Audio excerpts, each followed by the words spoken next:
1 2 3 4 আমি বলবো किसी face send you your phone I'm trying to kill it for real Shweta Shweta बाद में ही पहुंचोगे ना। हाँ मेरा भी अंदाजा है एकदम। Hello and welcome back to my channel talk story with Rimpa. আশা করছি আপনারা সবাই ভালো আছেন, সুস্থ আছেন। আমিও খুব ভালো আছি। তো গত আর আগের ব্লগে তো শেয়ার করেইছিলাম যে আমরা অলরেডি সোমনাথ দর্শন আমাদের হয়ে গেছে। তো সোমনাথ দর্শন করে ঠরে নিয়ে এবং দুপুরের লাঞ্চ সেরে নিয়ে আপাতত আমরা এখন যাচ্ছি আমাদের নেক্সট ডেস্টিনেশনে। আমাদের এখন নেক্সট ডেস্টিনেশন হচ্ছে দ্বারকা। তো দ্বারকা যাওয়ার পথে কী করলাম না করলাম আর সোমনাথ তো দ্বারকার রাস্তার ভিউটা অসাধারণ, সেগুলো আপনাদের সঙ্গে শেয়ার করব। তো ব্লগটার সাথে থাকুন আর এন্ড অবধি দেখতে থাকুন। আশা করছি আজকের ব্লগটা ভালো লাগবে। আর যদি ভালো লেগে থাকে ব্লগটা, please like share and subscribe করতে ভুলবেন না। তো চলুন কথা না বাড়িয়ে আজকের ব্লগটা এখান থেকে স্টার্ট করছি।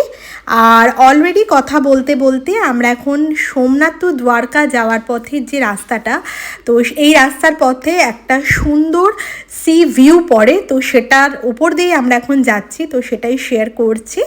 তো দেখতে থাকুন আর সাথে থাকুন।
তো সোমনাথ থেকে দ্বারকা যাওয়ার রাস্তাটা দেখে আমার জেসলমেরের যাওয়ার রাস্তাটার কথা মনে পড়েছিল। ওটাও ঠিক এতটাই সুন্দর ছিল, আর এরকম বড় বড় উইন্ড কলও আমরা দেখেছিলাম। সোনা, কই তুই?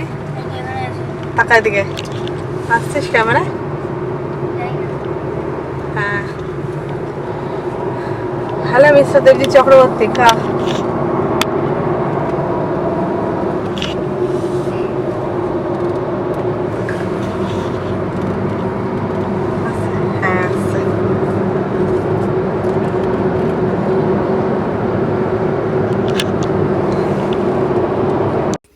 গাড়ি এখন প্রায় অনেকটাই দ্রুত গতিতে চলছে আমাদের ডেস্টিনেশনের দিকে, মানে দ্বারকার দিকে যাওয়ার জন্য। আর আপাতত বললাম যেহেতু খাওয়া দাওয়া করেই একদম আমরা চেপেছিলাম গাড়িটা, আর পুরো দুপুরবেলাটা আমরা অন দ্য ওয়েতে রয়েছি। আর ছেলেও দুপুর ঘুমিয়ে পড়েছে। আর এখানে আপাতত আমরা এখন এই সুন্দর রাস্তাটা উপভোগ করতে করতে আমরা দ্বারকায় পৌঁছবো। মোস্ট প্রবাবলি আমরা দ্বারকা কাছাকাছি ওই সন্ধ্যের দিকে করেই পৌঁছেছিলাম, এবং আজকেই সম্ভবত আমরা দ্বারকাধীশ মন্দিরটা দর্শন করে নেব। আজকে একদম সকাল থেকে আর কি আমাদের হেক্টিক ডে ছিল, কারণ সকালবেলা উঠেও সেরকমভাবে আমরা ব্রেকফাস্ট করিনি। যাই হোক দুপুরবেলা করে ঠরে নিয়ে আজকে হোল ডে আর কি আমাদের জার্নি। কাছাকাছি আমরা দ্বারকা পৌঁছাবো আর কি রাত্রিবেলা করে।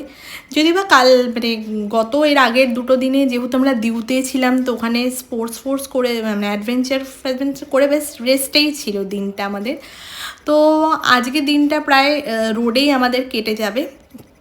তো এখানে যেতে যেতে এখানে রাস্তায় প্রচুর উইন্ড কল ছিল। আর যেতে যেতে রাস্তায় একটা সুন্দর জিনিস শেয়ার করি, সেটা হচ্ছে এই যে এখান থেকে পোরবন্দর এবং রাজকোটটা অনেকটা দূর আছে, পোরবন্দর একদম কাছে। যেহেতু আমরা দিউ থেকে আর কি আসছি, তো এই পোরবন্দর দিয়ে আর কি সমস্ত মানে যা ফেরি যা সমস্ত কিছু আর কি যায় আর কি। তো যাই হোক, সঙ্গে থাকুন আর দেখতে থাকুন।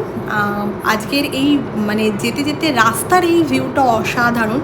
এটা মানে এতটা রাস্তা যে আমরা গেছি এবং দুপুরবেলা, এবং বাইরের তাপমান এবং রোদের মানে আলো দেখে বুঝতেই পারছেন যে তাপমান বেশ ভালো রকমের আর কি গরম ছিল।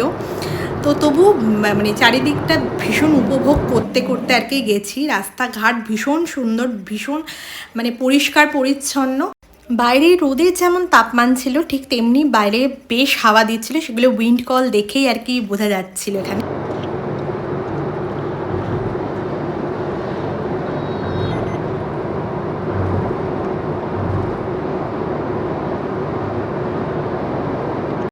আসো বাবু আসো, আমার বাবলা পাখি বালি এই দেখো বালি।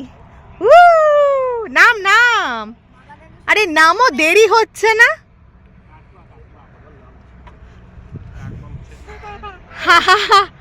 ওয়াও, দেখ শুধু কেমন লাগছে।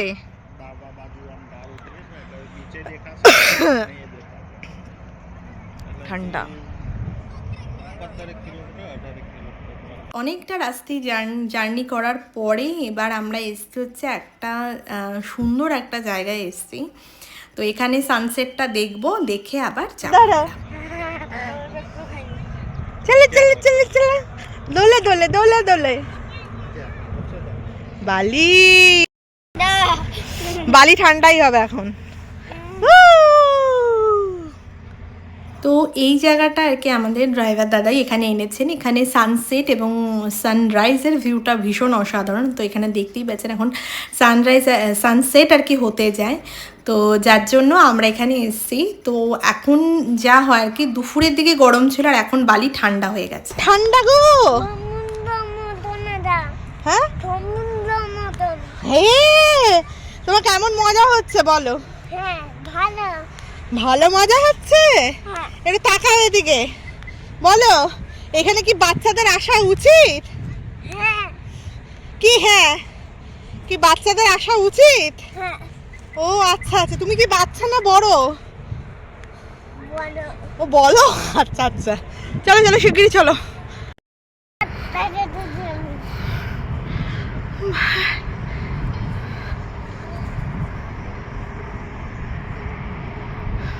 তো যেখানে গাড়িটা আর কি পার্কিং করেছিল ওইখান থেকে উঁচুতে আস্তে আস্তে মনে হচ্ছিল যে এখান থেকে হয়তো সানসেটটা আমরা দেখতে পারবো, কিন্তু একটু একটু করে এগোনোর পরে এই অপূর্ব দৃশ্যটা আমাদের চোখে পড়লো।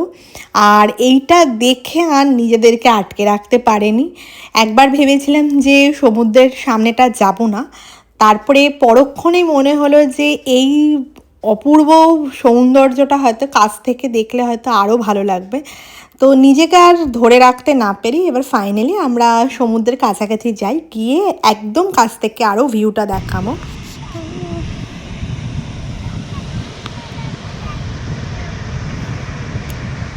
চুপ করে সূর্যটা ডুবে যাবে।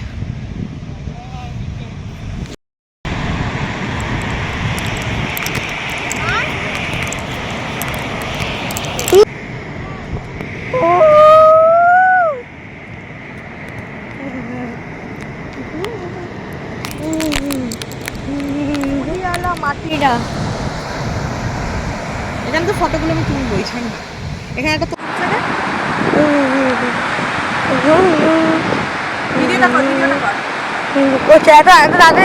ডুবে গেল। হ্যাঁ, এরকম করেই তো সূর্য ডোবে। তোর একটা ছবি তুলবো না? চলো।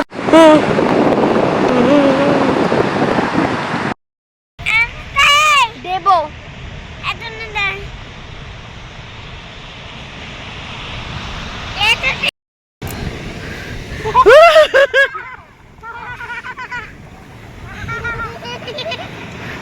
এই আটটু দাও ওকে, আমি নেবো, তোমাকে বললাম তো। দুপুরে যেখানে রোদে আর কি মানে এতটাই গরম লাগছিল, মানে গাড়িতে আমাদেরকে এসি পর্যন্ত চালাতে হয়েছিল।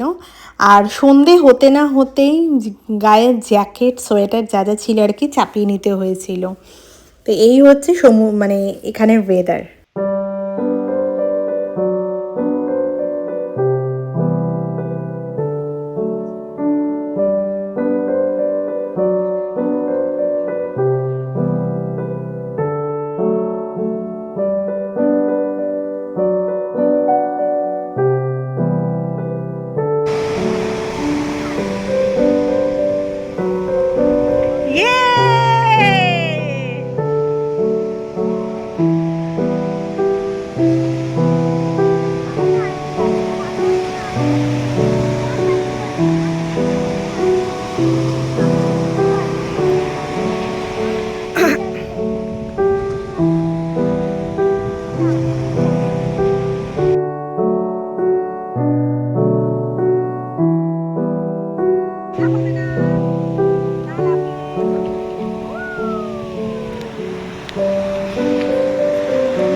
চলো,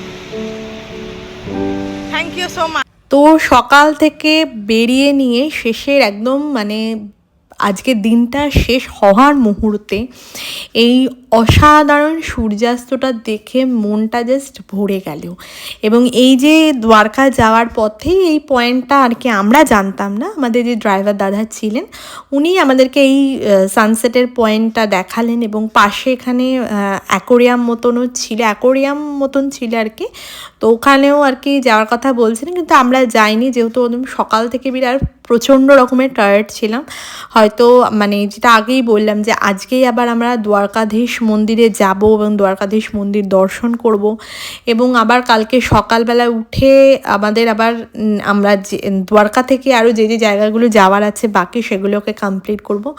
তো এখানে খানিকক্ষণ একটু থেকে নিয়ে এবং এই অপূর্ব সূর্যাস্তের দৃশ্যটাকে মানে উপভোগ করে নিয়ে আমরা সোজা আমাদের গন্তব্যস্থলের দিকে যাব। আর এই চারিদিকের দৃশ্যটা এতটাই সুন্দর ছিল যে যতটা ক্যামেরা বন্দিতে যতটা না সুন্দর লাগছে, মানে খালি চোখে এই দৃশ্যটা মানে জাস্ট বলার মতো না। এই সূর্যাস্ত যাওয়ার দৃশ্যটা আর এই সমুদ্রের যে এক একটা ঢেউ ঢেউ জলের আছাড় এবং তার উপর দিয়ে যে এই অনেকক্ষণ ধরে এই নৌকাটাতে চলে যাচ্ছিল, এই দৃশ্যটা জাস্ট অসাধারণ ছিল, অসাধারণ। আর আকাশটাতে মনে কেউ রং ছিটিয়ে দিয়েছে।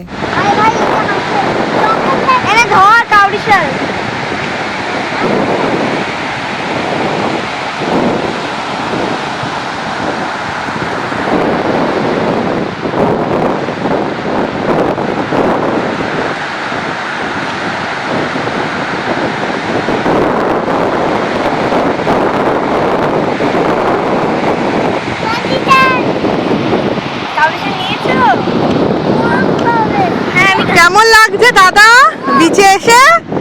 ও দাদা আমি এখানে হোয়াইট স্যান্ডে গাদা কাউন্ডিশনস কালেক্ট করছি। দূরে যা আসছে না, দূরে যা। দেখুন গাইস, আরেকটা পেলাম। বাবু কেমন লাগছে?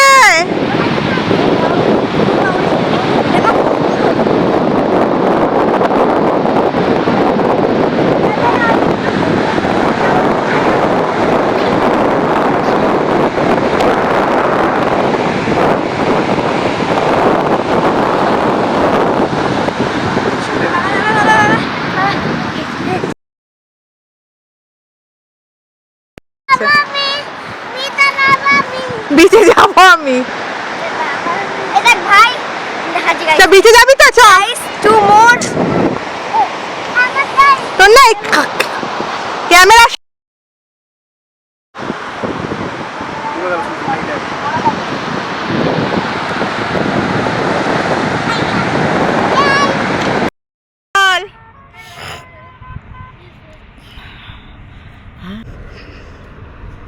আমার ট্রলিতে।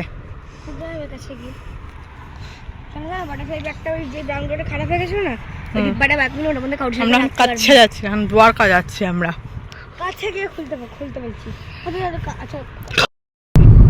বলছি কেউ আকাশে রং ছিটিয়ে দিয়ে চলে গেছে, উফ, এত সুন্দর। লাইটটাকে জ্বালালো রে, অপূর্ব। তো ওখান থেকে বেরিয়ে ঠেরিয়ে নিয়ে আমরা সোজা চলে এসেছি এখানে দ্বারকাধীশ মন্দিরের এখানে। তো এখানে দর্শন করে টোরে নিয়ে তারপরে আবার আমরা যাব হোটেলের উদ্দেশ্যে। আর আরেকটা কথা বলি, দ্বারকাধীশ মন্দিরেও কোনো রকম ফোন ক্যামেরা কোনো কিছু অ্যালাউ নয়, ইভেন মানে পার্সও অ্যালাউ নয়। তো যাই হোক, এখন মন্দিরে দর্শন করে তারপরে হোটেল যাব। তো এই হচ্ছে দ্বারকাধীশ মন্দির এবং এখানে শ্রীকৃষ্ণ বসে রাজ্যপাট চালাতেন আর কি, দ্বারকার রাজ্যপাট চালাতেন। তো এই মন্দির দর্শন করে আজকের ব্লগটা এখানে শেষ করলাম। আর যদি আজকের ব্লগটা ভালো লেগে থাকে প্লিজ লাইক শেয়ার সাবস্ক্রাইব করতে ভুলবেন না। দেখা হচ্ছে নেক্সট ব্লগে, ততক্ষণের জন্য টাটা, সবাই ভালো থাকবেন।